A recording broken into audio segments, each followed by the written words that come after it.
Film ಚೆನ್ನಾಗಿ ಬಂದಿದೆ, especially ending. Usually Indian ಸಿನಿಮಾಸಲ್ಲಿ they want some happy kind of ending, but this is something interesting. ಚೆನ್ನಾಗಿದೆ. ಚೆನ್ನಾಗಿದೆ. ಒಳ್ಳೆ ಸಿನಿಮಾ ಬ್ರೋ, ಚೆನ್ನಾಗಿದೆ. ಎಲ್ಲರೂ ನೋಡಿ, ಯಾಕೆಂದರೆ ಕನ್ನಡದಲ್ಲಿ ಒಳ್ಳೆ ಸಿನಿಮಾ ಬರೋದು ಒಂಥರ ಮರುಭೂಮಿಲಿ ಮರೀಚಿಕೆ ಸಿಕ್ತಂಗೆ. ಸೊ ಅಂಥ ಒಂದು ಮರೀಚಿಕೆ ಅಂತ ಹೇಳ್ಬೋದು. ಗೆಲ್ಸಿ ಒಳ್ಳೆ ಸಿನಿಮಾ. ಆಗಿತ್ತು, ಕಣ್ಣಲ್ಲಿ ನೀರೇ ಬಂದ್ಬಿಡ್ತು. ನಿಜವಾಗ್ಲೂ ಒಂದು ಒಳ್ಳೆ ಸಿನಿಮಾ.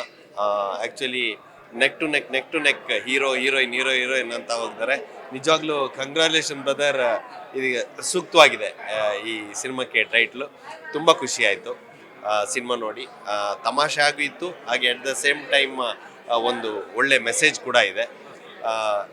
ಈ ಸಿನಿಮಾ ನೋಡಿ ಈ ಸಿನಿಮಾಕ್ಕೆ ಆಶೀರ್ವಾದ ಮಾಡಿ ಹರಸಿ. All the best. Congratulation brother.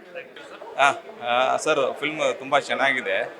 ಈ ಸದ್ಯದ ಪರಿಸ್ಥಿತಿಯಲ್ಲಿ ಈ ಥರ ಒಂದು ಫಿಲ್ಮ್ ಬೇಕಿತ್ತು. ಒಂದು ಎಷ್ಟು ಚೆನ್ನಾಗಿ ಮಾಡಿದ್ರೆ ಅಂದರೆ ಡೈರೆಕ್ಷನ್ಸು, ಡೈಲಾಗ್ಸು ಪ್ರತಿಯೊಂದು ತುಂಬ ಚೆನ್ನಾಗಿ ಮಾಡಿದ್ದಾರೆ. ಒಳ್ಳೊಳ್ಳೆ ಆ್ಯಕ್ಟರ್ಸ್ ನಾವು ನೋಡೇ ಇಲ್ಲ ಇಂಥ ಆ್ಯಕ್ಟರ್ಸನ್ನು. ರಿಯಲ್ ಆ ಹೀರೋಯಿನಿ, ಡೈಲಾಗ್ಸು, ಹೀರೋ ಒಳ್ಳೊಳ್ಳೆ ಈಗ ಏನು ಬೇಕೋ ಆ ಥರ ಮಾಡಿದರೆ ತುಂಬ ಚೆನ್ನಾಗಿ ಬರ್ತದೆ ಸರ್. ಫ್ಯಾಮಿಲಿ ಸಮೇತ ಕೂತು ನೋಡೋವಂಥ ಫಿಲ್ಮ್. Thank you. ಸಿನಿಮಾ ಚೆನ್ನಾಗಿದೆ. ಫ್ರೆಂಡ್ಶಿಪ್ ವ್ಯಾಲ್ಯೂ ಇದೆ, ಆಮೇಲೆ ಲವ್ ಸ್ಟೋರಿ ಚೆನ್ನಾಗಿದೆ.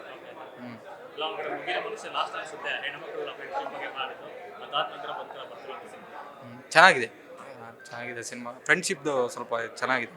ಬಾಯ್ಸ್ ಎಲ್ಲ ಬಂದು ನೋಡಿ, ಚೆನ್ನಾಗಿದೆ ಸರ್. ತುಂಬ ಚೆನ್ನಾಗಿತ್ತು. Good efforts. ಈಗಿನ ಜನ್ರೇಷನ್ಗೆ ಮೀಟ್ ಆಗೋಂಥ ಒಂದು ಮೂವಿ ಅದು. ತುಂಬಾ ಚೆನ್ನಾಗಿದೆ. ಎಲ್ಲ ಬಂದು ಥಿಯೇಟ್ರಲ್ಲಿ ವೀಕ್ಷಿಸಿ ಅಂತ ಕೇಳ್ಕೊತೀನಿ. ಅದ್ಭುತವಾದ ಮೂವಿ. ಮ್ಯೂಸಿಕ್ಕು ತುಂಬ ಚೆನ್ನಾಗಿದೆ. ಸೂಪರ್ ಆಗಿದೆ. ನೋಡ್ಬೇಕು, 100% ಬಂದು ನೋಡಿ, ನಿಮ್ಗೆ ಲಾಸ್ ಅಂತೂ ಆಗಲ್ಲ. ಚೆನ್ನಾಗಿದೆ ಸಿನಿಮಾ.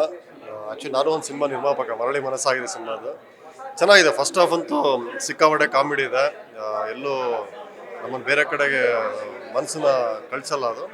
ಸೆಕೆಂಡ್ ಹಾಫಲ್ಲಿ ಒಂದು ಸ್ವಲ್ಪ ಎಮೋಷನ್ಸು, ಅದರೊಟ್ಟಿಗೆ ಒಂದು ಸಂದೇಶ, ಎಸ್ಪೆಷಲಿ ಯಂಗರ್ ಜನ್ರೇಷನ್ಗೆ ಒಂದು ಕಥೆನ ಜಾಸ್ತಿ ಹೇಳೋಕ್ಕೋಗಲ್ಲ, ಬಟ್ ಯೂತ್ಗೆ ಒಂದು ಮೆಸೇಜ್ ಇರುವಂಥ ಸಿನಿಮಾ.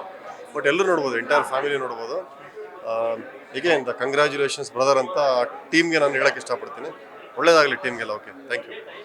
ನಿಜವಾಗ್ಲೂ ನಿರ್ದೇಶಕರು ಹೊಸದಾಗಿ ಯೋಚನೆ ಮಾಡಿದ್ದಾರೆ ಮತ್ತು ಹೊಸ ಕಂಟೆಂಟ್ ಮೂಲಕ ನಮ್ಮ ಯುವ ಸಮೂಹದ ಸಂಘರ್ಷಗಳನ್ನು, ಅಂದರೆ ಮನಸ್ಸಿನ ಸಂಘರ್ಷಗಳನ್ನು ತುಂಬ ಆಳವಾಗಿ, ಭಾಳ ಪ್ರಬುದ್ಧವಾಗಿ ಹೇಳಿದ್ದಾರೆ. ಮತ್ತು ಸ್ಕ್ರೀನ್ ಪ್ಲೇ ತುಂಬ ಹೊಸದಾಗಿದೆ, ಕತೆ ತುಂಬ ಹೊಸದಾಗಿದೆ. ಇನ್ನೊಂದೇನೆಂದರೆ, ನನಗೆ ಇದರಲ್ಲಿ ತುಂಬ ಮಾರಲ್ಸ್ ಇದ್ದಾವೆ.